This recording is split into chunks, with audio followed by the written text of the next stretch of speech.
cine actual, clásicos, filmografías, series, mundo audiovisual y mucho más.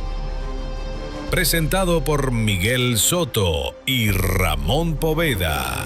Bienvenidos a No la he visto. Bienvenidos al capítulo número 16 de No la he visto. Yo soy Miguel. Yo soy Ramón. Y hoy día tenemos a una invitada estelar, Jimena del Solar. Preséntese. Jimena del Solar, la Scream Queen chilena, así sí. Sí, así se dice, exactamente. Sí, soy Jimena del Solar, actriz, y he desarrollado una carrera en el ámbito del cine de terror que no es tan conocida en nuestras latitudes, aquí en Chile mismo, digamos, pero tiene sus adherentes, sus nichos de adherentes en todas partes. Así es que hemos podido desarrollar algunos trabajos que tienen visibilidad internacional incluso. Súper, Genial. súper. Vamos a hablar de esos trabajitos, ¿eh? ¿No? Sí. Comencemos Con el interrogatorio. Con el interrogatorio. Que hoy día es especial, Jimena del Solar. Cuéntanos tu origen en el cine. ¿Cómo fue el primer acercamiento tuyo al mundo del cine? Bueno, lo primero siempre es el acercamiento al mundo del cine desde la perspectiva del espectador. Ese es el primer acercamiento que uno tiene y el primer gusto, ilusión y deseo que uno puede desarrollar por ese ámbito. Y yo creo que, por ejemplo, yo soy muy fan del cine de terror desde súper chica. O sea, yo tengo recuerdos de los 4 años y viendo películas de terror. Y en esa época yo vivía en Concepción y pasaban de repente películas de terror como las típicas antiguas, en televisión abierta obviamente, y entonces como que mi personaje favorito eran los clásicos monstruos de la Universal y Drácula. Buena.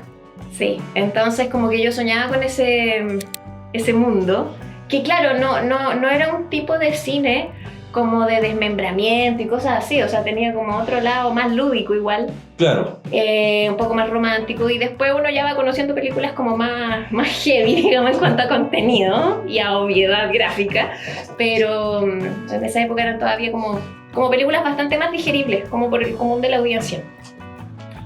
¿Y cuando llegaste tú hasta al otro lado de la... Ya, eso es lo loco, porque yo creo que siempre me imaginé como qué bacán sería hacer películas de terror. Qué increíble así como interpretar a estos personajes o estar en estos mundos. Y yo recuerdo viviendo en Concepción y súper chica, yo por ejemplo leí artículos de prensa y cosas así. No había internet obviamente en esa época, pero yo ya sabía que existía un festival especializado en cine de terror que se llama Sitges, que no sabía ni dónde quedaba. ¿Ya existía Sitges? Sí, pues Sitges ya tiene como 50 años. Ah. Sí, Sitges es mayor que yo. Un poquito mayor que yo. Sí, es como lo dijo. Sí. Como en la mitad de la pregunta sentí que la estaba cagando un poco. No hay que especificar. Pero claro, era para hacer medio calor. Entonces... Y luego el Führer aquí, o sacar aquí el peinado y de... Esos son otros horrores. Esos son horrores, sí. Horrores Sí, de la no, que historia. terrible, que crezca luego este pelo para que no me quede ese... Entonces, yo creo que en algún momento de mi juventud, adolescencia, yo me imaginaba que sería espectacular ser actriz, pero era muy tímida y no me atrevía como a tomar ese toro por las astas, digamos, a lanzarme. Así es que seguí rumbos más tradicionales. De hecho, yo estudié lingüística y traducción en la USACH, la gloriosa USACH. Pero en el intertanto, durante ese mismo periodo, yo también estudié talleres de actuación y de otras artes también. Y en algún momento conocí a Lucio Rojas, director de cine de terror en Chiriquino. Tampoco era director en esa época. Y nosotros éramos muy fan, él me prestaba películas, de hecho, de su colección personal de VHS. La época pretérita. Y soñábamos con hacer una película algún día. Pero esto se concretó muchos años más tarde. En algún momento Lucio dejó la carrera que estudiaba en esa época. Yo me fui a vivir a España. Hablábamos desde distintos continentes, pero seguíamos en contacto. Y él finalmente decidió cumplir ese sueño de estudiar cine y además dedicarse al género, que siempre le había gustado. Entonces en algún momento yo retorné a Chile y ahí pasé a formar parte del equipo. Bueno, y ahí fue tu primer, o sea, como que en España nunca trataste de indagar en el cine o algo así, un cortometraje. Tuve algunas pequeñas participaciones. Por ejemplo, me inscribí en una agencia y trabajé como doble de luces. ¿Cómo doble de luces? Y extra. ¿Cómo un doble de luces? Ya, pregunté lo mismo cuando me convocaron. Quedaron mis datos en una agencia en La Coruña. Ya. Entonces me acuerdo que yo tenía como unos 27 años en esa época. Entonces me llama una secretaria de allá y toda emocionada, eso fue lo más increíble. Me dice, es que no sabes, es que vas a hacer doble de luces de Natalia Berbeque. Y yo quedé como, ¿ya? ¿Y qué es doble de luces? ¿Y quién es Natalia ¿Quién es Berbeque? Natalia Berbeque? Es que de verdad que yo no entendía la emoción de la secretaria. Y ahí después descubrí a Natalia Berbeque, que es una actriz nacida en Argentina, pero radicada en Madrid, que era bastante famosa por esa época. Ya. Y un doble de luces es una persona que comparte características, ciertas similitudes físicas con alguien. Estatura, contextura, tono de piel, cabello, qué sé yo. Entonces es el tipo de persona que los artistas ya muy bacanes usan para no cansarse, para que con ellos prueben las luces. Las luces y los recorridos de cámara y todas esas cosas sin estar cansando al actor, a la estrella. O sea, no pierde tiempo en eso. O sea, todo lo hacen con tu doble de luces y después el actor ya le da las indicaciones y lo hace. Lo que Mira, te lo juro por Dios. Deberíamos contratar dobles de luces en el programa. Sí. Así es que yo estuve en el rodaje de una miniserie. En el periodo... ¿Qué miniserie era? Sí, se llama La Bella Otero. La Bella Otero es un personaje súper famoso Me suena... de la cultura gallega sobre todo, pero fue famoso a nivel internacional.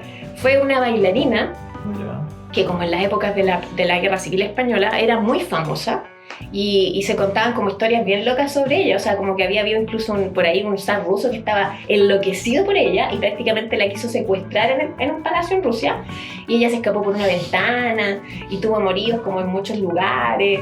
Pucha, era como la Sara Bernard pero de la danza, ¿sí? Era como una serie de época. Era una serie de época. ¿Y te ponían como el traje de época? No era necesario, porque en realidad no, desgraciadamente no. Una vez me usaron así como doble de acción, literal, para no arriesgar a la estrella. Sí. Bueno, había ¿cachai ese balcón de ahí? Mira, que saltar 40 metros. Resulta que estaban grabando en el borde de un cerro. ¿Ya? Que se llama Cerro Blanco. ¿Cerro Blanco? ¿Por Sí. acá? Se llama Cerro Blanco, sí. Pero en La Coruña, en la zona... La Coruña es una especie como de península española, unida a la tierra por una franja muy angosta, unida al continente, digamos, por una franja de tierra muy angosta, y se interna en el océano. Eso está al noreste de España, es como cerca de Portugal, digamos. Ya. Entonces es una zona donde el viento, al estar tan internado en el océano, es muy fuerte. O sea, las ventoleras, de hecho hubo que suspender una jornada de rodaje en esa zona porque se volaron las cárceles, se voló todo. Y ahí me usaron a mí para ir en una carreta por el borde del cerro. Sí, vestida con una peluca y con el traje y todo. Qué bacán. Qué la experiencia en todo caso. No, y era divertido porque yo creo nunca había tenido una experiencia como de rodaje así de intensa. O sea, donde yo podía... Además yo tenía la posibilidad de ver todo, porque como estaba todo el día ahí, pero no tenía mucho que hacer, me paseaba por el set durante toda la jornada y veía todo el trabajo de todo el equipo. Entonces, era muy entretenido. Y además, una cosa que me sorprendió mucho fue que además en esa época igual uno tenía como la idea de que el cine era como una actividad súper elitista. Era como realmente una actividad que solo gente con plata puede hacer, y nunca imaginé que yo pudiera llegar ahí. Pero en España, en esa experiencia, lo increíble creo que fue el trato igualitario que recibía todo el mundo. O sea, al punto que el director, por ejemplo, hablaba mucho conmigo y yo hablaba con el director de fotografía, con otros miembros del equipo, y la gente era súper agradable. O sea, yo a veces almorzaba con el director en la misma mesa conversando y era muy normal. Y además que era un proyecto con buen presupuesto también, pues entonces había como catering súper bacán, entonces había como un catering la raja donde había muchas opciones para comer y súper buena comida y era entretenido. Sí. Buena. Sí.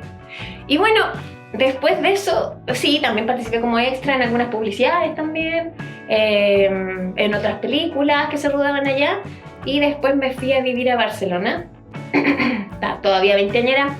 Y ahí trabajé, por ejemplo, en un proyecto que hacía un profesor universitario de origen iraní que se llama Vedar Rezazadeh. Y él estuvo desarrollando durante años una película, y la hacía él solo, todo, cámara, edición, todo.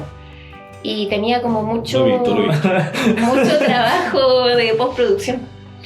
Y entonces él como que iba buscando gente en distintos lugares que no necesariamente fueran actores profesionales, gente que le parecía como interesante para incluirlos como personaje y armó un proyecto súper loco que al final se estrenó de hecho en un museo. Oh, qué loco. Sí, y esas fueron como mis primeras experiencias en el mundo del cine. Entre medio vine de vacaciones a Chile y con Lucio hicimos un cortometraje que de hecho fue a varios festivales y cosas así. Yo diría que eso ya fue como mi primer trabajo como ya con una cosa más protagónica en una pieza audiovisual. Bueno. Después yo me volví a España, me quedé ahí un par de años más, luego volví a retornar a Chile y ahí ya definitivamente me unía a Lucio como colega en este camino. Bacán. Aprovechando lo de España, habíamos buscado con el Ramón... ¿Qué pasó? No, estaba diciendo que estuviera grabando bien el audio. Habíamos buscado con el Ramón en Letterboxd y aparecías en una película donde participa Antonio Banderas y quedamos metidos con eso. ¿Conociste a Antonio Banderas? Sí, y no saben en qué circunstancia lo conocí. Hay una película que se grabó en Chile que se llama Gunshy. ¿Ya? Y esa película se rodó durante el 2016. Entonces, hay muchos actores chilenos que trabajan ahí. Bueno, Antonio Banderas es el protagonista junto con Olga Kurilenko. Olga Kurilenko, creo que salía en Hitman. Una actriz rusa, muy guapa. Sí, que salía muy linda ella. Hitman, preciosa. Sí. Ya, ellos interpretan a una pareja. Grabaron en Chile. Se grabó en Chile. Ya, entonces él interpreta a un rockero, así como, no sé, como quien dijera un ex Guns N' Roses, por así decirlo. Un rockero como de ese estilo, pero que ya está como en su etapa de decadencia y se acuerda como de manera, como con romanticismo de su etapa de rockstar. Y tiene como episodios en donde como que recuerda su vida como con groupie y cosas por el estilo. Entonces, cuando lo caracterizan así, él usa un look medio parecido al de, yo creo que también para disimular la edad de Antonio Banderas, pero tipo Slash, pero no con tanto pelo encima de la cara, pero como sombrero, pelo así largo, qué sé yo. Como Leo Rey queda. Una cosa así. La verdad es que la película es muy mala, Necesito verla. Y la dirige el mismo director de Lara Croft. Simon West. Y resulta que hicieron unos llamados a casting y a mí me llegó la información y era para hacer una escena de una orgía con Antonio Banderas, con el personaje de Antonio Banderas, no con el actor, con el personaje, que se entiende. Con el doble de luces. Seamos profesionales. Y no era nada un doble de luces, era él mismo. Era el doble de... Era el doble de lo que imaginé. Bueno, la cosa es que ya fui convocada con un grupo de otras 5 o 6 chicas, no me acuerdo, éramos 6 creo, sí, creo que éramos 6. De hecho ahí conocí, dentro de ese grupo estaba una de las compañeras que después sería parte de Trauma, que rodamos ese mismo año pero a fines de año. Bueno, la cosa es que esta experiencia fue súper loca porque era una experiencia que requería mucho destape, literal. Entonces, o sea, el llamado era así, o sea, había que desnudo 100%. Yeah. Pero yo me atreví, lo vi como, no sé, una cosa loca. Estaba en un buen momento físico también. Entonces, me atreví. Y con las chicas nos llevamos súper bien. Fue bonita experiencia, pero se demoraban mucho en rodar. Nos hicieron esperar mucho rato, o sea, nos tuvieron ahí, por ejemplo, ya a las 2:30, 1, ya estábamos en la locación. Yeah. Y terminamos grabando 5:30, ponte tú. Y era una escena así de minutos. Era una escena de minutos Y al final yo cuando vi la película, lo heavy y lo triste, ¿No saliste? no salgo, pero por como estaba planteada la escena, Ya, uno hubiera dicho que era una película de más 18. ya. Pero resulta que al final, el proyecto final es como para mayores de 14, yo creo. Y si es que a lo mejor es Ya. todo espectador. Entonces yo siento que no sé en qué momento hubo ese cambio de perspectiva, no sé si fue por cómo se generó el material o en el proceso de rodaje, en qué momento, porque realmente la película es una comedia así como muy familiar. Entonces yo no entiendo por qué. No logró encajar las piezas, Entonces, pero es estoy que muy interesado. Yo tampoco logro encajar las piezas porque la escena que nosotros rodamos no es una película con esas características. Claramente no. Y además, obviamente, todas lo dimos todo, porque era Antonio Banderas. y debo decir que, bueno, y la escena que nosotros grabamos era en un jacuzzi y nos llevaron a una locación así como en el barrio alto, una casa así, una mansión. Y el espacio estaba todo decorado así como lleno de botellas, lleno de pitos, lleno de... como muy reventado, así como reventado. Entonces, y el jacuzzi... Bien familiar. Y el jacuzzi lleno de... Ya. Al principio Ya. nos pusieron unos calzoncitos minúsculos, pero calzoncitos. Y después nos dijeron, no, saben que en realidad no se van a usar los calzoncitos. Pero ya les habíamos dicho que era desnudo 100%, así que nos sacamos los calzoncitos. Puta la... Y después, finalmente, llega Antonio Banderas.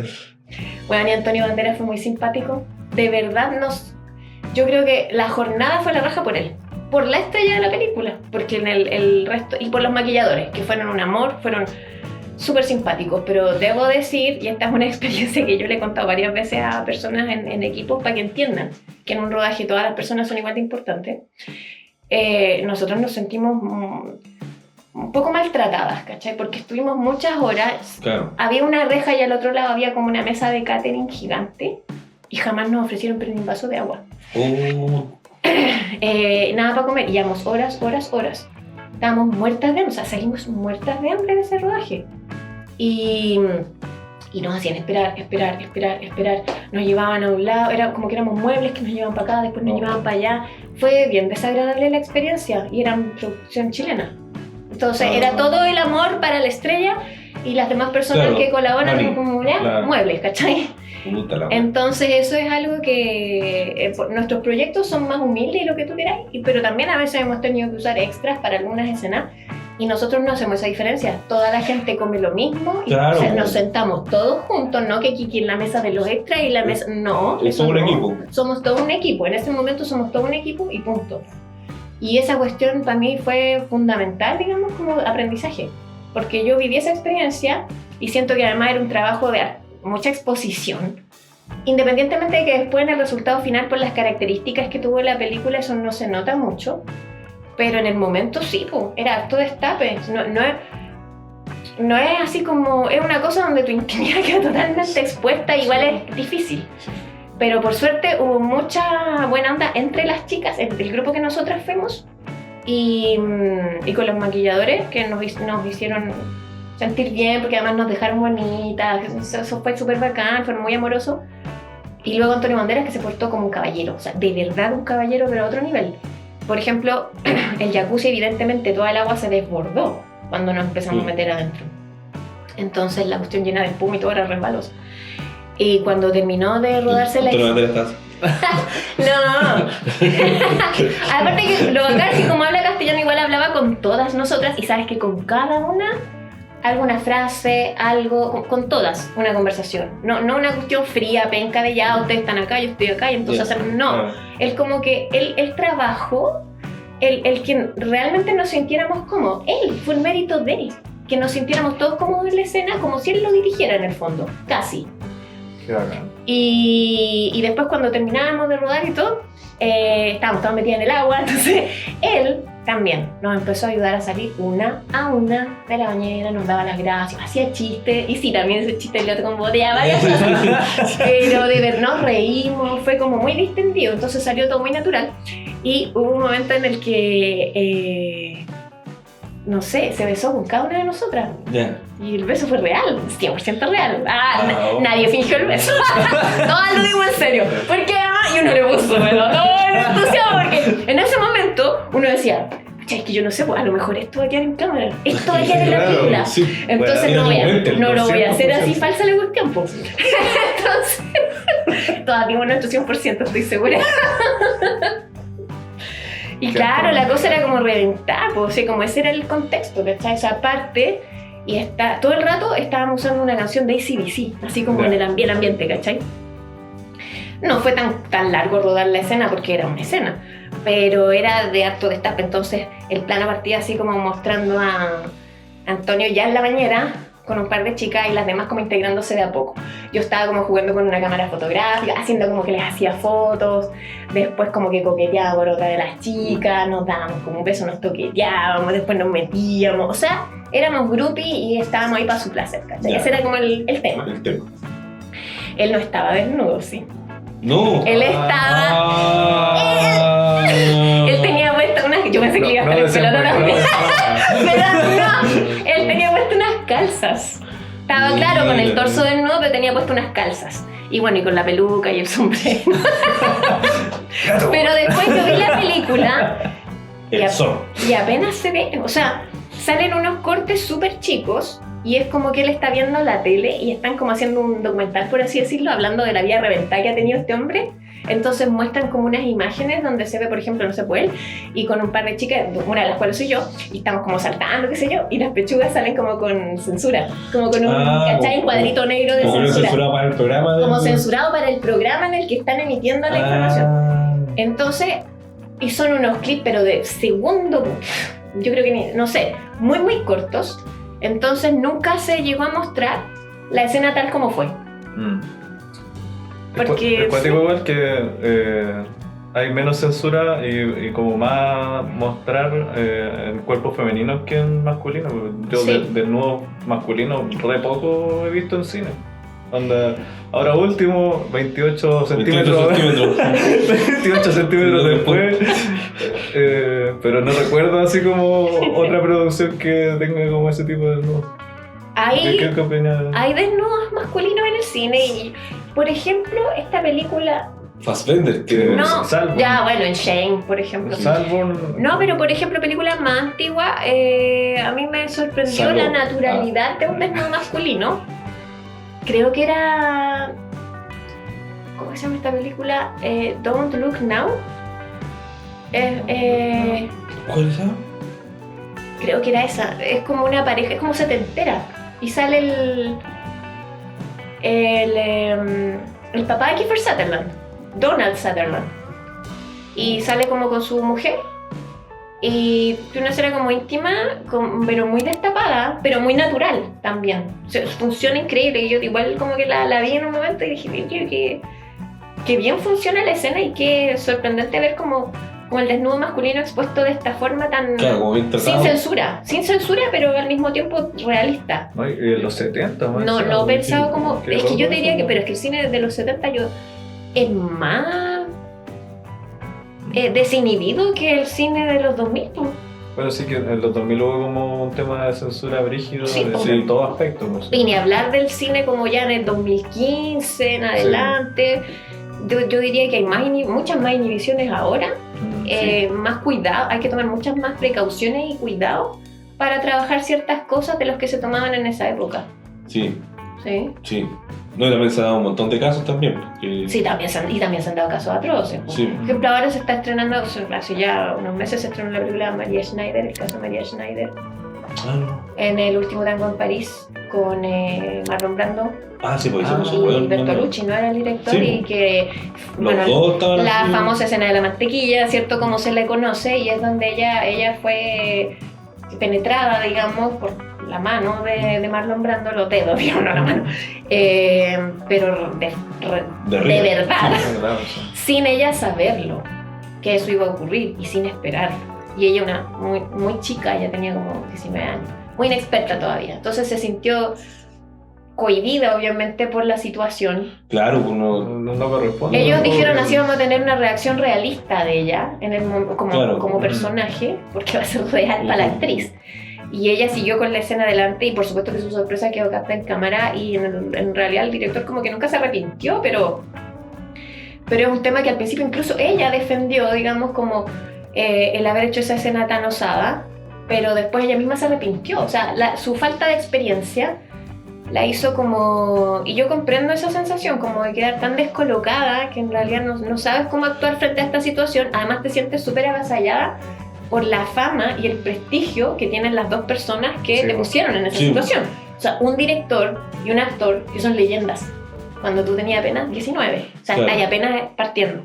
Y sientes que si tú no estás a la altura de las exigencias de estas personas, pero eres tú la que está mal. Porque ellos son las leyendas por algo. También pasa eso. Entonces, al principio ella misma como que defendió todo y la cuota de realismo que se incorporó debido a eso. Pero en el fuero interno de ella misma, ella sí se sintió abusada y con el tiempo esta cuestión no la dejaba tranquila y le destrozó un aspecto importante de su vida y de su carrera también, a la larga. ¿Qué actriz era esa? María Schneider. Uy, no la cacho. Pero sabes tú que, bueno, no la has visto y yo tampoco. ¡Ay, no la hemos visto! No la hemos visto aún, pero se estrenó, fíjate que es una película tratando ese tema. ¿Sí? Sí, yo la quiero ver. ¿Pero es como una recreación así como Priscila o como documental? No, pues recreación. Ah, sí. Y con Billy Zane como Marlon Brando. ¿Cuál es Billy Zane? Billy Zane, el pelado del... No los conozco ni ya. No la he visto nada. Bien puesto el nombre del programa. Por eso se llama así. Ya, Billy Zane es el pelado que aparece en Titanic. Que es como el guardaespaldas. El pelado malo, porque se quiere casar con Rose y que después le roba. No, pero si no era pelado el de... No sale pelado en Titanic, ¿no? No, pues el pelado era el viejito que andaba con él, que no era como su... pero Billy Zane era el novio de Rose. Sí. Bueno, el hombre del jardín. Él sale en Volver al Futuro también. Salió también... Y fue pareja de esta actriz chilena. Leonor Varela. Sí. Ahora lo tiré el peor. Sí. Creo que fue pareja, de Leonor Varela un tiempo. Mira. Ya, y él se parece un montón a Marlon Brando. Sí, pues se parece de harto. Se parece mucho. O sea, es que yo vi imágenes. Hay un docu muy entretenido de estas series como que se llaman las películas que nos hicieron, The Movies That Made Us, en Netflix. Sí. Y hay uno dedicado a Dirty Dancing. Y él no fue el protagonista, pero estuvo castineado casi hasta el final y los probaron a Patrick Swayze y a él. Y ya en la época en que ese docu ya tiene un ratito que se hizo. Y ahí contaban pues, que lo encontraban súper parecido a Marlon Brando. Y uno mira la imagen y la verdad es que se parece un aire, sí. Y yo hasta ahora que lo vi interpretando, o sea, vi las fotogramas, digamos, de él interpretándolo en la película sobre María, no me había dado cuenta, fíjate, pero realmente es impresionante el nivel de parecido, sí, que tiene con Marlon Brando. Sí, es que me parece que vi fotos de eso, pero no sabía que era como un documental, o sea, como una película como de ese caso, solo pensé que iba a ser como una biografía de Marlon Brando, así como... No, trata, porque se llama María, de hecho, la película. Entonces trata como, claro, él por Marlon Brando importante en esta historia, obviamente, pero está como más... Pero no la he visto, de hecho, no sé, entonces... tengo curiosidad por ver cómo trataron el tema, pero es obvio que por las sensibilidades actuales, digamos, los movimientos sociales que hay hoy en día con temas de feminismo y todo eso, el tratamiento va a ser como dar a entender y dar a conocer como el sometimiento, digamos, en el que se vio sumida por su inexperiencia y su deseo también de cumplir con las expectativas, de unos monstruos del cine. Ella, en esa época. Así me parece. La hace muy piola para los cortes cuando los veo. Así como me cuesta mucho practicar eso de retomar el corte. Sí. Pero me recordó un poco de lo que tuviste en Priscila. Priscila, la biografía de Priscila Presley. Sí. Que la hizo Sofía Coppola, sí. No la he visto. Bueno, ahí también él se presenta un poco como, o sea, no a ese nivel, pero, o sea, quizás sí, quizás no. Porque claro, no fue como un gesto que puede tomar, o sea, que en realidad fue un abuso como encubierto, como el de María, pero Priscila se plantea un poco como ella, como conoce a Elvis como menor de edad, ¿cachai? Sí, y Elvis- menor. Y lo dejan como la wea Elvis también, pues, o sea, Sí. sí, pues como que, bueno, Sí. igual era acuático, era como que en realidad era como una especie de trofeo. Aunque no he visto esa película, sí he visto varios documentales sobre el tema y sí, como que lo que se ha dado a conocer es como que la relación era muy asimétrica, bueno, obviamente por la diferencia de edad, claramente por eso, pero también por el estatus Sí. de estrella que tenía Sí. Elvis, y siendo ella una muchacha tan joven, Sí, incluso que ni siquiera tampoco conocía cómo era la vida en Gringolandia, digamos, ella llegó de Europa. Sí, a estar con es él. cuático Sí. como en la película retratan a la perfección la visión de ella, como que la empequeñecen. Hay unos planos como de una habitación enorme y ella chiquitita así al lado del sofá, sola, cuando Elvis estaba como de gira y cuestiones así. Sí. Es muy cuático como visualmente como muestran eso. Llega a verla inmediatamente. Eso, Sí, eso es no. buena. Más De hecho, adelante, sí, la más tengo adelante súper vamos a pendiente, hacer la un tengo capítulo súper especial de Sofía Coppola y vamos a hablar más a detalle de la Sí. película, pero veanla. Sí, Priscila. Priscila. En su videoclub favorito. Ahí para allá. Su videoclub favorito. Blockbuster. No la hemos visto aún, Yo sí la he a lo visto. mejor tú tampoco, pero ya la veremos. Todos tenemos películas pendientes. Uy, yo tengo Sí. 1000 Uy, películas también, pendientes. también. Sí. Ya. Aprovechando que estamos hablando de películas pendientes y películas en general, películas favoritas. Si quieres, ya. A veces me complica esa pregunta porque... Es O complicado. sea, no, ¿sabes por porque qué? va Es cambiando. ridículo. Sí, es ridículo, pero me pasa que si uno hace como un listado de películas, siente que deja fuera muchas otras que en realidad también son maravillosas. Pero de repente va como en lo que uno siente Sí, en el sí, momento. sí. Las primeras que se te vienen a la mente con esta pregunta. Bueno, una de las primeras que se me vino a la mente es The Vanishing, que es una película holandesa como del 82, puede ser, aprox.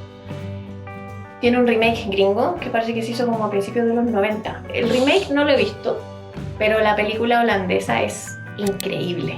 Tuve la oportunidad de verla hace más o menos un año y medio, no sé. Y es como esas películas que cuando terminas de verla, aparte de que es como muy sorprendente, pero también es como el tipo de película que cuando la veo digo, me habría encantado estar en una película así. Porque las veo tan bien construidas, tan bien hechas. ¿Es de En- terror? Sí, pero es un drama y no es una película sangrienta ni nada. Ya. Trata sobre una desaparición y la angustia que esto genera en el novio de la chica que desapareció. Ah, pero no es esa que hizo como con este one que hizo Batman. El de la Jennifer López, ¿cómo se llama? Gone Girl. No, por el que. Eso, pues, Ben Affleck. Ben Affleck, ese. Ben Affleck. No, pero No, esa no es... es porque perdida. esa otra- No, esa es de Gone Girl, Gone Girl, sí. Sí, pero, No, pero son no el otra- remake. No, No, ya. el remake se llama igual, The Vanishing. Ah, ya. Súper perdido yo. Estaba yo perdido. Está muy perdido, Sí. porque no la has visto. No, pero. Con Ramón. Claro. No, pero es que la de Ben Affleck es la misma weá. Pues.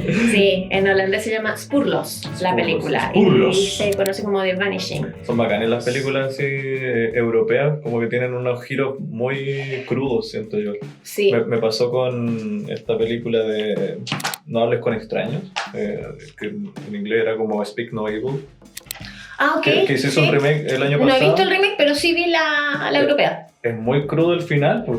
Yo quedé perplejo con lo que pasa, no lo voy a spoilear, pero tienen que ver esa película. Yo la vi. ¡Sí la he visto! ¿Cuál era? Speak No Evil. Que sale el James McAvoy, o sea, el doctor Xavier, el pelado de Sí, X-Men, pero en el Ya. remake, sí. en el remake. Mm. Que el remake cambia cosas y la agringa mucho, sobre todo el final. El Sí, final sí, es como parece que la vi. héroe americano, weá, así.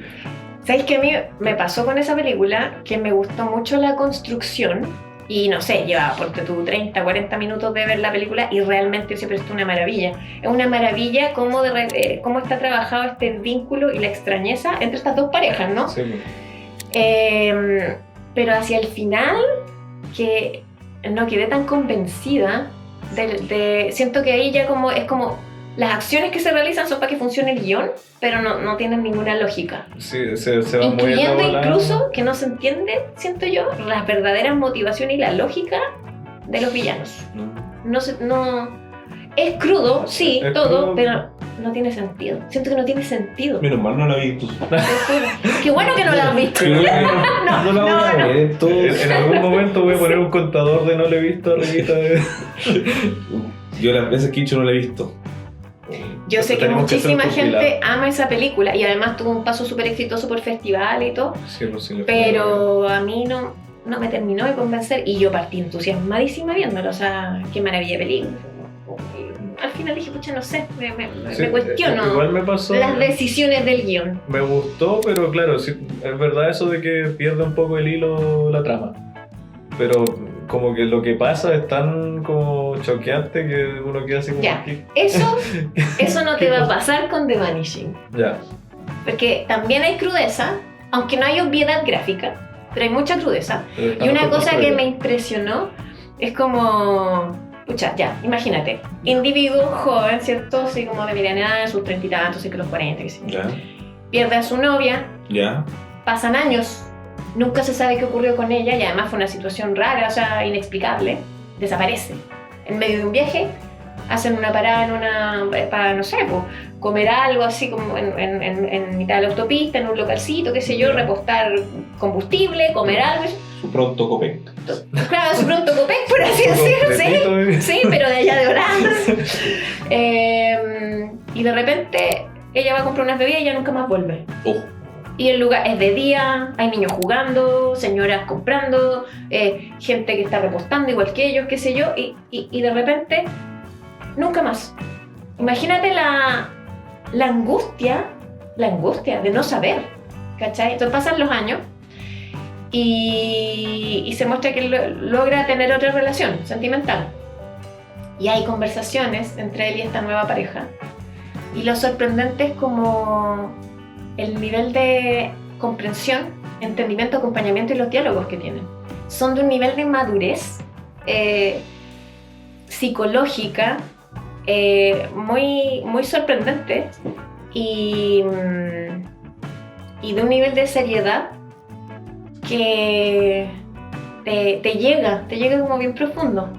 Porque los planteamientos respecto de cómo acompaña a una persona que está en esta situación y la desazón que me produce a mí como nueva pareja, este fantasma que comprendo que no se va a poder sacar de la cabeza, Sí, bueno. es una realidad que es comprensible también, ¿cierto? La angustia de la nueva pareja y la desazón de este hombre porque algo queda cortado y truncado y llega un momento en el que él tiene la posibilidad de tal vez resolver el enigma. Oh. Pero resolver el enigma lo puede poner en una situación muy peligrosa también. Bueno, pues no voy a decir más porque de Necesito verdad, Ya, ver vamos esa a ver. película. de verdad esa película hay que verla, Voy a hay llegar a la que casa a vivirla, verla. hay que vivirla. The Vanish. Es una experiencia cinematográfica. Pero yo no sé, te recomendaría ver la holandesa si la puedes pillar. Ya. ¿Cómo era el holandés? No, pero se encuentra The como The Vanishing. Vanishing. The Vanishing. De hecho, yo vi ¿cómo se llama esto? Making of, donde entrevistaban al director. Entonces él contaba, porque es una película entre comillas como de bajo presupuesto, pero muy bien hecha, bien ejecutada. El villano está impresionante, pero impresionante. De hecho, es que yo empecé a ver el remake Tengo que ver. y vi unos pocos minutos del villano y como Te que los mató. pocos minutos que vi no me gustaron. Mm. Sentí que era muy de caricatura. En cambio, el villano holandés es súper creíble. Si eso es lo más terrorífico, lo creíble que es, lo consistente y bien armado que está. Qué Entonces, no sé. Igual la quiero ver solo para terminar de comparar, pero es que la holandesa es maravillosa. Ah, Sí, la voy a ver. bacán. Hay que verla. Hay que verla. Queda de tarea. sí, les queda de tarea a los amigos. Ya, entonces Sí. The Vanishing, The una de Vanishing. tus favoritas. Sí, The Vanishing se convirtió en una de mis favoritas y es una película que conocí hace poco, aunque es antigua, pero yo la conocí hace poco. Siempre he mencionado El Exorcista, porque a mí me parece una película señera en su clásico. estilo. Y porque yo no soy particularmente fan del género de las posesiones demoníacas, ni los exorcismos, ni esas cosas. Pero prácticamente todas las cintas que existen al respecto claramente beben del Exorcista y la película está, desde mi punto de vista, sorprendentemente bien lograda porque no se basa solo en la espectacularidad que la tiene de todo el drama y la transformación que sufre Regan, sino que también el tratamiento del entorno en el que ocurre esto. El drama psicológico de duda existencial, duda vocacional y duda de fe, que hay alrededor de la madre, la angustia de ella enfrentando sola esta situación sin un padre que la apañe, y bueno, la extrañeza evidente de todo lo que se vive y la peligrosidad de lo mismo. El cura que interviene, que es un hombre inteligente, pero que también tiene su aspecto dramático interno con el que está lidiando. El detective que está indagando. Y lo terrorífico que es también la transformación en Regan, por supuesto. Entonces siento que funciona en muchos niveles y funciona muy bien, está muy bien resuelta. A nivel de arte, música, sonido. Entonces, a mí esa película me sigue dando miedo. ¿Y te aportó cuando salió la versión? No es que estaba como la primera versión y después salió esta versión con escenas que se habían borrado de la primera. Sí, que yo vi El Exorcista cuando tenía 12 años. ¿Ya? Ah, y también, bueno, es que en esa época también me impactó lo siguiente, que yo en esa época estaba acostumbrada a ver, obvio, las películas de la tele. Entonces uno siempre las veía en castellano dobladas. Pero en esa época yo la vi en la casa de una prima, entonces ella arrendaba películas en el Blockbuster. Entonces como que la vi 12 años, ¿cachai? Y en mi idioma original con subtítulos. Entonces yo nunca había como visto, como escrito como expresiones que sonaban como muy fuertes, ¿cachai? Insultos y cosas así, pero que salían transcritos tal cual. Y nunca había oído algo así, porque es típico que uno escuchaba expresiones como recorcholis, sí, rayos, ¿cachai? Como así. Bueno, maldita sea, no, ya. Pero ¡demonios! Claro. ¡Demonios obligan! Repámpanos. Pero entonces como que ver transcrito, y las voces horrendas del demonio y la transcripción así como gráfica, era como, fue también impactante, pero las imágenes también, o sea, no, es hermoso. causaron terror, semanas aterrorizada después de verla. Sí. Y la vi después cuando se reestrenó en cine con remasterizada y con algunas escenas incorporadas. Ya tenía yo 20 y tantos, estaba en la universidad. Y yo siento que no pierde su efectividad como película. No, para nada. No, se funciona súper bien. Sí, en el capítulo de terror le mencionaba a Ramón que me gusta caleta el inicio, pues, como que te dan el contexto de... O a mí esa escena demonio. me parece maravillosa. Es increíble. Pues. De hecho, me parece súper aterrador esta idea como de los perros peleando así en el desierto. Esa sola idea de los ladridos, del combate perruno y la soledad de este paraje, ya de por sí evoca algo muy poderoso. ¿Cachai? Hay cosas que la mirada del cura... Sí, pues va sumando en la tensión que al final, bueno, desemboca en todo lo icónico que tiene la maravilloso. Me gusta mucho esa película. Con el padre Farras. Carras. El padre Farras. Farras eres tú. No soy el padre Farras. Butifarras. Padre Butifarras. Mucha que me tienen mal catalogado. Es que te hemos visto. No. Pero me encontré el señor. Ahora. Muy bien. Sí. Hermanos. Ya, siguiente pregunta. Escribiste matar con una talla tranquilado. ¿Qué es ser una Scream Queen? Mira, para gente que no conoce desde mi el término. perspectiva había una evolución del significado de la expresión Scream Queen. Porque si bien es cierto que literalmente significa reina del grito, y literalmente, bueno, aparte por su atractivo físico, muchas mujeres eran castiñadas, digamos, para interpretar a los personajes de las películas, no sé, antiguas, de los años 40, 50, 60, y tenían que gritar como parte del proceso de tener un buen grito que sonara estéticamente interesante para el contexto del cine de terror y eso. Hoy en día, las características de lo que concebimos como una Scream Queen claramente exceden a eso y ha pasado a tener un significado que engloba más cosas y engloba también el hecho de ser una persona con afinidad e interés por el género y que se desenvuelve dentro del género y no necesariamente como reina del grito, literalmente hablando, vale decir que como víctima que requiere ser salvada, sino que puede pasar a ser también una villana o una sobreviviente que busca herramientas y saca fuerza de flaqueza o de donde sea por ejemplo, para Perdón. para sobrevivir. Pero, por ejemplo, una scream queen como clásica del origen del término sería como la de Psicosis, la de la ducha, ¿no? Y antes que ella, Sí. cualquiera, No, cualquiera que hubiera salido. como ejemplificando Más un poco conocida. como... Esa sería como un icono como de la versión más clásica, decís tú, que era como la que tenían que salvar y todo. Sí, ella o cualquiera de Ya. los personajes que hubieran estado en circunstancias similares en películas Y un personaje más de actual la como época de- más antigua. Y un personaje más actual de Scream Queen, así como con esta evolución que tuvo el personaje. Por más ejemplo, simple. la evolución clara, comienza, yo creo que La Matanza de Texas. ¿Ya? No me puedo acordar el nombre del personaje que llega hasta Sí. el final y sale la camioneta, la escena clásica, ¿cierto? Que ya está como enloquecida, pero igual se salva. Después de haber pasado por todo, ¿cachai? Y se consolida, yo diría que, por ejemplo, con la Teniente Ripley de... La dura tu mencionaste. Justo- Sí. Justo Sí, iba a sí. mencionarla. de se hecho. consolida con la Teniente Ripley Sí. de Alien. ¿Sí? Sí, la mujer que está en circunstancias espantosas, donde también empiezan a ocurrir muertes, qué sé yo. No, que ya no es necesario como que el concepto sea que esté como gritando. El frente a concepto un micrófono. se salva a ella. Ahí igual se mezcla- Ella sobrevive. Ahí Y se- ahí es cuando se consolida entonces otro término que se asocia también y es el de Final Girl. Ese. ¿Cachai? Sí, sí. Sí, que no me acordaba cómo era y el mente está Me quitó todas las palabras. Sí, Que es como una Final emoción, Girl es el concepto, digamos, que define a la que logra pasar por todo, que el slasher lo tiene siempre muy claro. Sí. Sí, y es la que logra atravesar todas las circunstancias y sobrevive hacia el final de la trama. Y normalmente ella es la que tiene, en el slasher clásico, digamos, ella es la que tiene las características de pureza, de esencia, ¿cierto? Claro, en la más Honestidad. piola del grupo. Sí, Sí. Jamie normalmente. Lee Curtis. Normalmente, porque en general, o sea, los primeros slasher igual tienen una cuotita un poquito moralista, digamos, en ese sentido.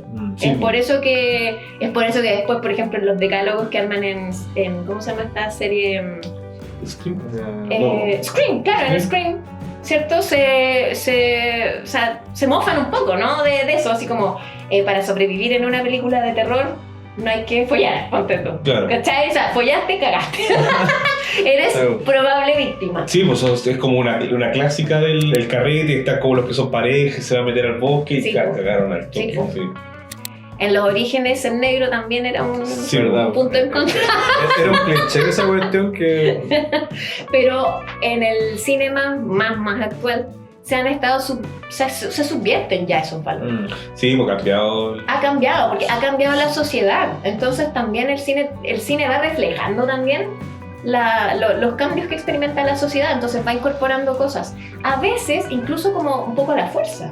O sea, en el momento en el que, por ejemplo, surge el Me Too, sobreviene en el ámbito del cine toda una estructura de enjuiciamiento de películas antiguas. Y viene todo ¿cómo se llama esta cosa? Como cuando la así como retrofuna, así como que empezáis a hacerle retrofuna a películas antiguas, pero considerando... No le veo sentido a esa cuestión. Pero la cancelación, Cancelación. la cancelación. Empieza todo este tema de la cancelación, con el que yo no comparto para nada. De hecho, nosotros, por ejemplo, en el momento en el que lanzamos Trauma nos afectó mucho. Porque Trauma es una película de violación y venganza que mezcla varias cosas. Y en su momento, por ejemplo, nos pasó que hubo un festival, no me puedo acordar muy bien ahora si era en Canadá o en Estados Unidos, creo que era en Canadá, uno de los importantes. Estaban súper interesados en tener la película, pero resultó que el director lo acusaron de acoso. Y entonces, por un tema como de limpieza de imagen, no tomaron nuestra película porque trataba sobre temas de agresión a mujeres de manera muy explícita. Es otro contexto, pero fue como algo que dominó las elecciones de los festivales en ese momento, porque se cuadraron con las expectativas de los movimientos sociales que surgieron en ese momento y que fueron muy poderosas. O sea, en el 2017, que es cuando despegó, hasta el 2020, digamos, antes de la pandemia, eso fue poderosísimo en el circuito internacional. Entonces, se dieron ese tipo de situaciones. O sea, una película como Trauma en ese momento perdió algunas vitrinas. Tuvo, de todas maneras, muchísimas. De hecho, estuvo casi 2 años recorriendo festivales porque muchos festivales la pedían. pero sí quedó excluida de algunos circuitos, aunque terminó llegando igual al público. Entonces sí, los movimientos sociales igual van determinando por sus exigencias y por su participación, sobre todo como hoy en día la gente muy participativa a través de las redes sociales, Sí, los sí, electrónicos, y pueden votar un proyecto cuando un montón de personas se cuadran, cosas que en el pasado obviamente no existían. Tanto votar como levantar. Como levantar, claro. Es brígido También. como... Y como que el cine de repente Esa se llenó casi a comparación. la fuerza como de meter personajes femeninos en los protagónicos, aunque en realidad fuera innecesario. ¿Cachai? Claro. Por ejemplo, el otro día estaba leyendo que esta niña, la Gina Ortega, como que se negó, lo habían ofrecido para hacer como la versión femenina del Juez Mano Tijera. Ya.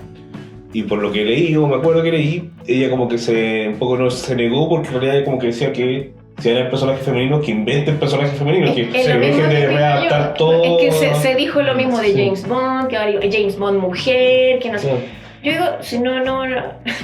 Son personajes que ya están concebidos y que tienen algunas características, pero así como están esos personajes, también hay personajes femeninos y también se pueden crear nuevos personajes femeninos. Yo creo que no es necesario alterar a ese nivel. Y se todo como, que ahora Todo. como que todo tiene que hacerse de nuevo. Es como que el remake de por donde sea. Sí, Sí. igual yo creo que eso a veces tiene que ver con cosas que tienen más que ver con industria, decisiones de industria. También, pues, también.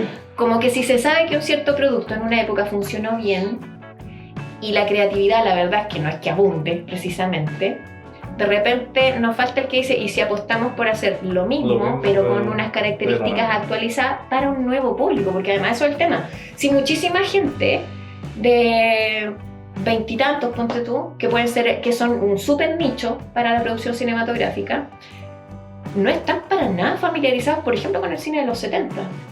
O incluso con una buena parte del cine de los 80. Yo mismo. Entonces de repente los productores saben, o sea, hay películas que funcionaron súper bien en una determinada época y se podrían volver a hacer, las adecuamos a los tiempos actuales, que sé yo. Algunas funcionan y otras no. ¿De qué año? Por ejemplo, ¿De qué año? Amores de Mercado. Eso no. El remake no me funciona. perdí, no funcionó. Amores de Mercado. No funcionó. La de Celo que hicieron el verano pasado, ¿de qué año es? Esa es del Noventera, 2000. ¿no? Fines de los 90. Sí, de los 90, 2000. sí. Sí, Que- como paralela a Scream, un poco. Sí, es como Porque es de ahora esa época. va a salir el remake. Pero es remake o es la secuela. continuación. Es como que, Como como remake. que retomaron la historia. más Ay, bien. no sé, que ahora ya está recuela, no sé. los reboots, los no Es un sé poco como lo que qué. hicieron con Scream, parece. Ya, Porque Jennifer Love Hewitt anda ahí como. yo al menos no estoy familiarizado con esa película, pero la voy a... Mira, no es muy buena. Yo la vi porque yo. Pero a la en ese larga- tiempo, a la larga es buena. Pero claro, yo la veía porque estaba enamorado de este. Siento ya, que la ¿cómo nostalgia se- es lo que predomina Pero con no, la las vieja ya cuestiones está, de los remakes ahora último. Ya la vieja está tapada en botox, ya no tiene como el ángel, entonces yo dije, voy a ver la wea porque se perdió, de ese plástico está. Sí, no, está feíta ya. No aprendimos nada de la sustancia, ¿no? Yo no sé si de repente el factor nostalgia ha funcionado igual de bien en todas las épocas. Y uno ahora lo ve, digamos, como a veces como un mecanismo Fanservice, poco creativo de atraer, entre Sí. comillas, a la fanaticada, porque con el tema de la nostalgia igual los vas a atraer, ¿cierto? Sí, pues. Cuando empiezo, por ejemplo, con Stranger Things y todo esto, empiezo como, ¿cachai? Estos fenómenos como de Como que nostálgicos, pero que funcionan. Pero eso es más como traer de vuelta la época en vez de como un producto en específico. Por ejemplo, Candyman hicieron otra película ahora. Esta que les menciono de Sé lo que hicieron el verano pasado. Y así un montón de remakes innecesarios que al final... No, si y, tenía el original... y el fanservice también, pues. O sea, también la caga, pues. O sea, como que no sé, en las primeras superiores, como traer al weón que hizo el personaje en los 90 y de alguna manera meterlo y que salga ya todo viejo, decrépito, y verlo en el traje, así como viejo ya el plácido, pues. Es como que uno dice, ¡oh, qué bacán! Pero no. Así como que siento que. Es que, claro, ese es el Como punto que, como que a los ver, guiones son adaptados para vender eso. sí, pues digo, son criterios comerciales porque la nostalgia pega, la nostalgia moviliza corazones. Sí. Sí. Entonces eso es un gancho comercial. Pero luego, y no significa que que cualquier producción que recurra a eso necesariamente lo va a hacer mal, no, porque puede que haya algunas que lo hagan súper bien, sino Claro, pero... Sí, porque es que siento que de repente se está saturando ya, como que todo tiene que tener un fanservice, todo tiene que tener como un remake. Ya es como parela. Y esa weá de los gringos de pescar todo lo de oriental, europeo, y volver a hacerlo de nuevo y lo voy a hacerlo recién. Así, ¿cachai? Son una serie exitosa y lo único que quieren hacer al tiro, weón. Yo sé, pero ¿sabes qué? Yo a veces me he cuestionado que el espectador general, ¿cachai? No una persona particularmente especializada en cine, no, un espectador así como que no está interesado en saberse toda la historia, el desarrollo de los géneros, no, ya, quiere buscar algo entretenerse. Yo llegué a la conclusión que de repente sí pasa que mucha gente quiere ver las historias, o sea, podría consumirlas, qué sé yo, y se siente más identificado con lo que ocurre en ellas cuando ve personas de una etnia más afín a sí mismo interpretando las historias. Y que esa es como la razón por la que los gringos necesitan tanto el remake, porque es sabido que, por ejemplo, el tema de verla en idioma original y con subtítulos no gusta. A veces los doblajes no son, no son tan buenos, pero sobre todo, étnicamente, yo creo que prefieren ver más la idealización de su propio entorno y cultura. Claro, llevarlo como algo más, una realidad más cercana. Sí, y digo idealización de su propia cultura, porque es como recuerdo cuando un amigo me dijo hace muchos años atrás, hace más de 20 años atrás, un amigo estaba súper entusiasmado porque iba a viajar a Estados Unidos y iba a ir a las playas donde se filmaba Baywatch. Ya. Ahora voy a conocer la playa. Esto se viene bueno. Y él se fue con toda la ilusión, imaginándose que iba a ver la playa igual que en Baywatch, o sea, lleno de gente estupenda y mujeres espectaculares. Corriendo con un y después cuando volvió, éramos casi adolescentes en eso. Y cuando volvió me dijo, oye, estuve en la playa, era pura morsa. Pura morsa en la playa.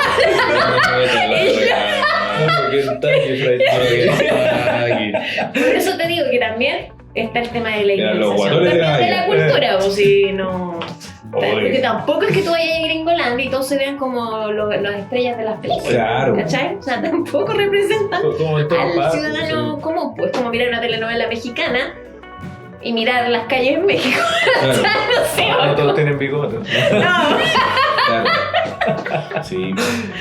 No, yo me quedo con lo que dijo Bong Joon-ho cuando ganó el Oscar, que una vez superen la barrera idiomática y de los subtítulos van a encontrar un mundo increíble de producciones fuera como de lo suyo propio y podéis conectar igual. Siento yo que esa película en particular, Parasite, como que funciona a todas las realidades, tiene tantas lecturas y así muchas otras películas y historias que podéis como sentirte identificado. Sí. Hay muchas historias que son como muy internacionales, o sea, podrían funcionar en cualquier latitud, y hay otras que tienen ciertas características muy locales y es más difícil pretender, por ejemplo, hacer un remake. Por ejemplo, ¿imagináis un remake de Denominación de Origen gringo? Claro, no se puede. Una hamburguesa. Oye, claro. Que aceleran con hamburguesa. Hicieron. Hablando sí de cine chileno y de buenas películas, una película excelente, pero excelente. Y es una película que se estrenó este año y se llama Patio de Chacales. Qué buena película. No lo vi. Qué buena película, me esa encantó. es como, me pasó como con Spurlos de Vanishing. El tipo de película que la vi y dije, me habría encantado actuar en esta película. Es muy buena. Todo funciona bien. Todo. Arte, música, sonido, actuaciones, guión. Todo funciona bien. Todo. Es una maravilla. Así es que tu espectador, si no la has visto, búscala. De Patio de Chacales. Yo hubiera querido actuar ahí, de verdad. Sí. No, yo quedé Patio loco de con esa Chacales. película. Tuve el honor de ir a la van premier y estar ahí con el equipo técnico. ¡Qué suerte! Porque de verdad... no, se las mandaron. Sí. Para mí el trabajo de sonido sobre todo lo aplaudo siempre que puedo, y mencionamos esta película.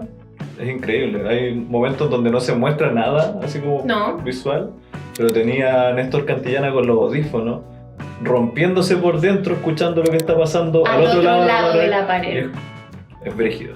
Y bueno, al final también es una cosa es apoteósica. Como, ¿sabes? Que yo la vi y dije, esto es como, no puedo creer que se haya hecho algo así de bien. Es súper exportable, ¿eh? Sí, esa historia es súper exportable. Yo creo que esa historia tú la puedes mostrar en cualquier latitud, se entiende súper bien y se podría hacer un remake. Sí, de hecho, se podría hacer un excelente remake de esa película porque es muy exportable y tiene unas características que yo diría que es como fusionar algunos elementos de David Lynch y de la literatura de Borges en esta cosa como de lo onírico, el doble, contarte la historia desde una perspectiva para después desarmártela y mostrártela desde otro ángulo. Sí, juega mucho con eso. No se puede película. spoilear mucho sobre eso, pero es parte de lo que contiene y está increíblemente bien desarrollado.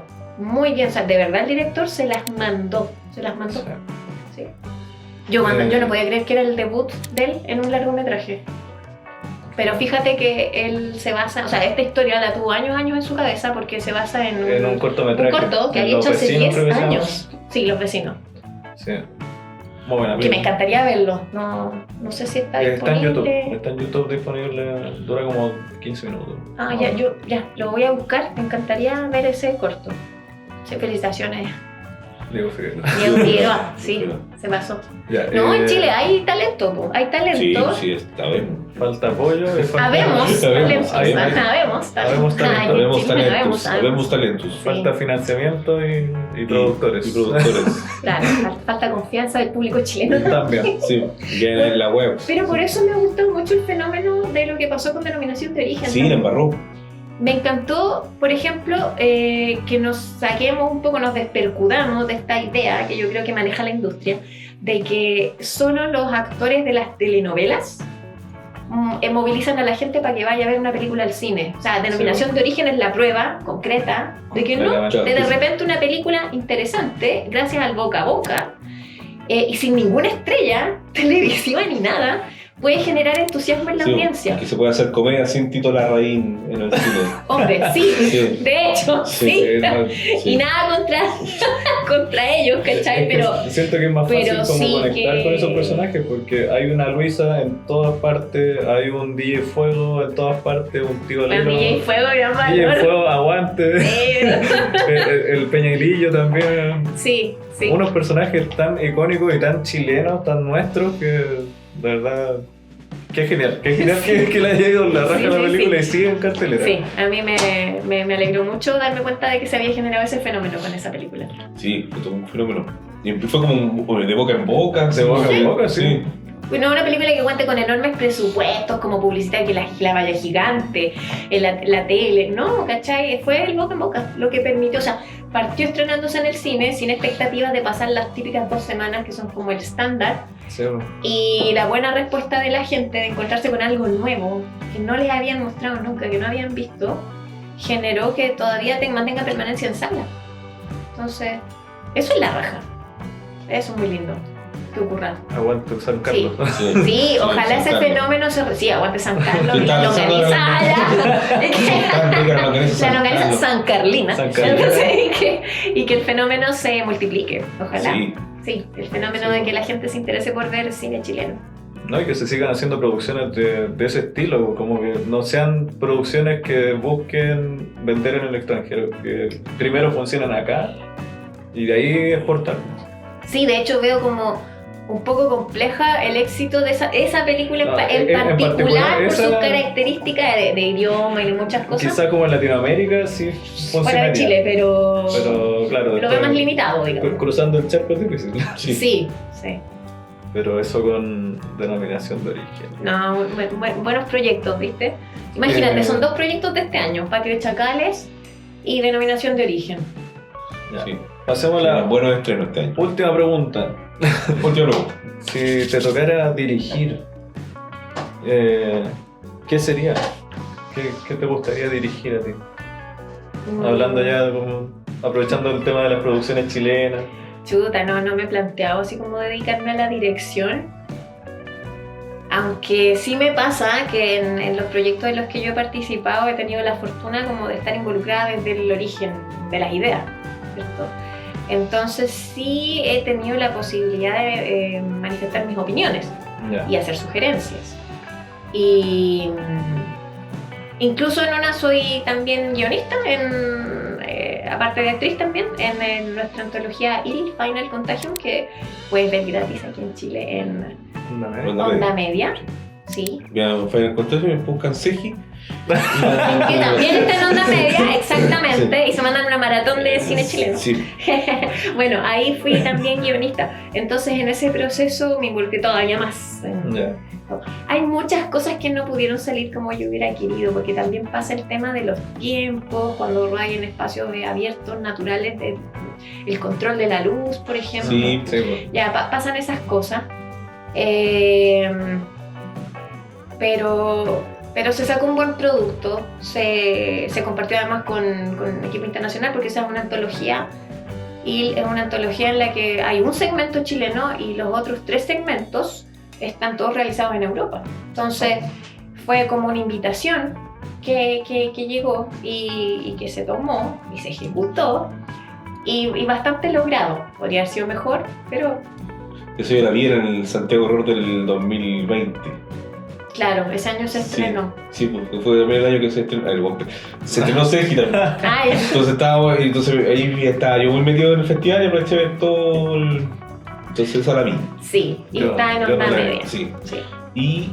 Pero así ya, en la fantasía. Pero si dijera, si yo dije algo así pero- como, por ejemplo, qué género, decirte una Sí. cosa así, ya probablemente... Como te pica el bichito a... Probablemente me gustaría abordar algo que sí, que incluyera como un drama.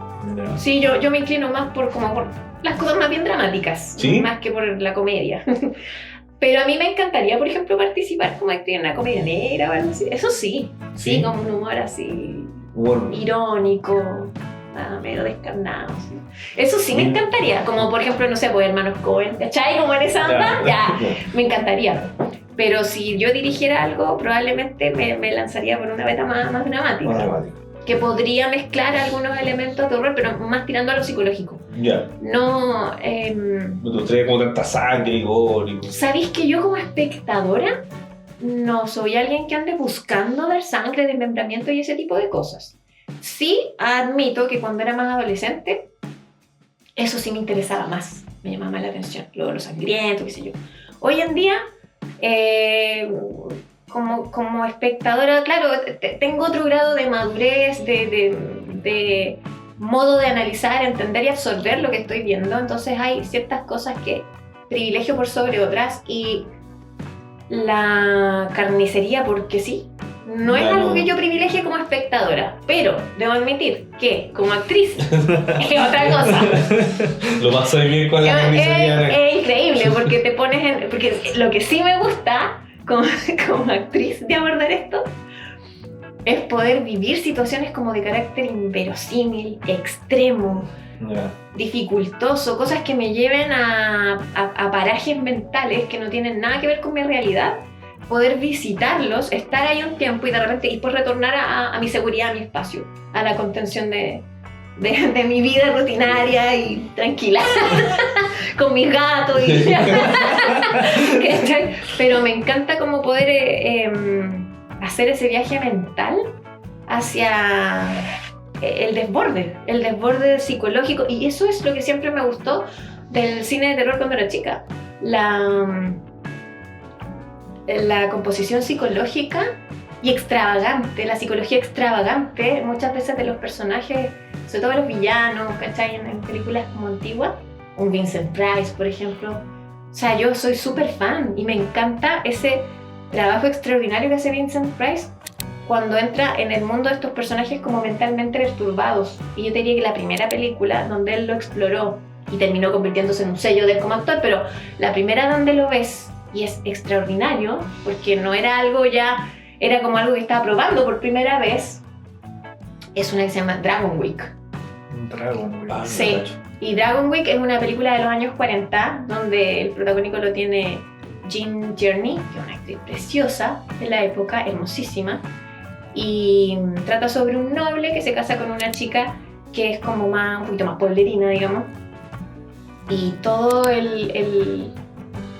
este noble es un noble que proviene de una rama que está en decadencia. Se están produciendo fenómenos de cambio social en el país y se vive como casi como en feudos. Y esto está empezando a llegar a un punto límite en el que la gente que vive sometida al poderío y dominio de las personas que detentan ese poder ya están cansadas y se están rebelando.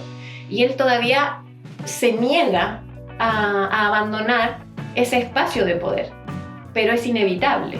Entonces la película retrata este proceso, pero además lo hace desde una perspectiva que es un poco como gótica. O sea, por la mera presencia del castillo, la elegancia de este personaje, el contexto en el que se mueve una película en blanco y negro muy linda. Y por primera vez Vincent Price está explorando este personaje que tiene como un cierto desborde mental y tiene como unos momentos en los que tiene mucho control de sí mismo y otro en el que se produce como una especie de introspección en donde está luchando contra sus raíces y la realidad. Y se nota. Entonces es un trabajo actoral súper bien logrado y es la semilla de lo que después conocimos en el Vincent Price, el villano, ¿cierto? Pero ese fue el origen. Cuando yo lo vi quedé súper impactada. Dije, ¡uy! Aquí empezó todo. Hay que verla. Sí, Dragon Wick. Si no la has visto, Dragon Wick. sí. Wick, así como de... Como John Wick. John Wick. Pero con Y.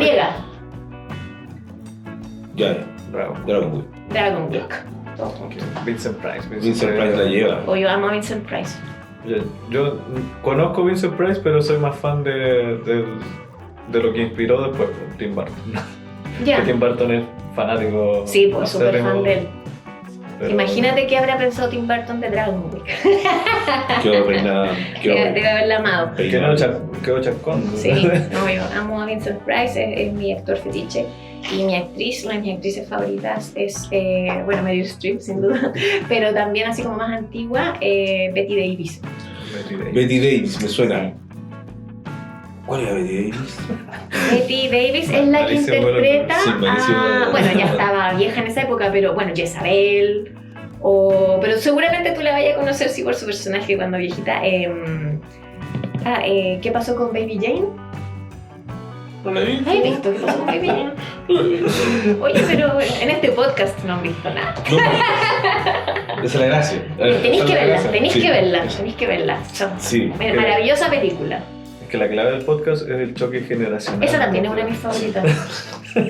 Sí. Ya, ¿El choque generacional de quién es decir? No, nosotros Como siempre. que yo nosotros. soy vieja. no, de los Ahora sí somos más choques generacionales. Recomendaciones finales. Una recomendación y despedimos. ¿Una recomendación? Recomendación Sí. de película, serie, algo que hayáis visto Uy, hace pero poco. he recomendado hartas cosas. No, aparte de todas A las lo cosas que largo hemos de- Ahora todo lo demás. Una que, Sí. algo que a lo mejor que te marcó ahora último, así como que la viste y dijiste, veanla. Bueno, ya mencioné varias cosas, pero ya, y seguro que el espectador igual va a estar bien familiarizado con esto, pero anoche, por ejemplo, vi una película del estudio Ghibli, Kiki's Delivery Service, Oh, muy lindo. No lo he visto. Es muy lindo. y salió un gato. Gato chicho. Entonces eso a mí me encanta.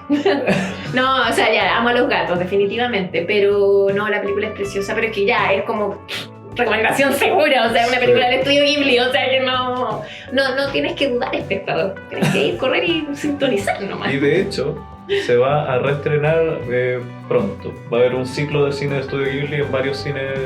Ah, Sí, sí, Así pero que- en Netflix, por ejemplo, hay varias Sí, no, en películas Netflix está todo. sí, del estudio Ghibli. Y esa yo la vi anoche. Entonces, y me emocionó mucho, la encontré muy linda y... Sí, o sea, en mi vida no todo es terror. No, para nada. Bacán igual No. esos contrastes de Sí. recomendaciones. Sí. No, Pasamos yo... por todo en este capítulo. Sí, yo tengo un gusto, un espectro, digamos, de intereses bien amplio con respecto al cine. Y me interesa el cine en sí. La historia, la evolución y todo eso. Bien. Súper. Recomendación. Yo, en este fin de semana que pasé enfermito, vi por fin Pobres Criaturas. De Yorgos Lanthimos. Y me encantó. Así que si no la has visto, véala. Bueno, ¿Y usted qué recomienda? yo voy a recomendar algo que está todavía en emisión, que es la serie de Chespirito. Es una muy buena funa. Florita A Mesa. Florita Mesa. Una mesa, weón. Oye, y es emotiva también la serie. Me gustó como el tratamiento que La tiene. pobre vieja, weón, la neta. Véanla, está en HBO Max. Sí, lo está pasando mal, claramente. Sí, Pero sí, es bonita la serie. Como que me gusta ese contraste entre funa y entre homenaje al genio creativo de Roberto Gómez Me Bolaño. impresionó mucho el nivel de... La caracterización. La caracterización. Es cuático, sí. Impresionante, sí. Así que recomendadísima. No, la mejor. Oye, mi amigo. Oye, bien lo que te digo. ¡Uy, la buena! El coro. ¿Cómo era? Óyelo, escúchalo, está buscando amigos. Óyelo, escúchalo, te está buscando a ti. Y con esto terminamos. Con eso nos despedimos. Recuerden seguirnos en Instagram, en TikTok, Spotify y sintonizarnos todos los domingos a las 21 horas por Autónoma TV. Y eso. Nos vemos la próxima semana. Muchas gracias, Fibre. Fue un honor tenerte acá. Un montón de historias. Y nos vamos cantando. Óyelo, escúchalo, está buscando amigos. Óyelo, escúchalo, te está buscando a ti. Esto fue un capítulo de No la he visto, un programa de Habitación Insana y Monster Mass Films, presentado por Miguel Soto y Ramón Poveda. Puedes encontrar un capítulo nuevo cada domingo a las 21 horas en Spotify, YouTube y Autónoma TV.